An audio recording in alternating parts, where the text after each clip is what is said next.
back to Sunny Live Show, and thank you so much guys for tuning in. I'm here to update you of what's going to happen on House of Zwide from the 19th to the 23rd of May 2025 on Monday. Molefe and Isaac confront the spaza shop owner, accusing him of serving poisoned snakes, but the owner claims ignorance and shifted the blame to his supplier Bracata on Tuesday.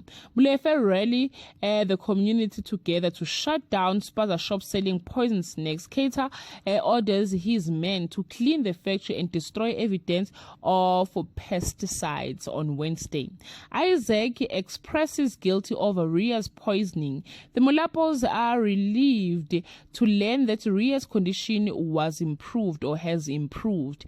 The designers prepare for Joburg Fashion Week on Thursday. Isaac and Molefe decide to file a police report alerted by a mole within the police. Bracata begins intimidating spaza shops owners to prevent them from testifying on Friday. Bracata sent his goons to beat up the spaza shop owners after he surrendered evidence. Later, the spaza shops owners record Keita's threats, providing crucial evidence. Well, guys, that's all I have for today. You can leave your comment below and share your opinion. Bye. Come back.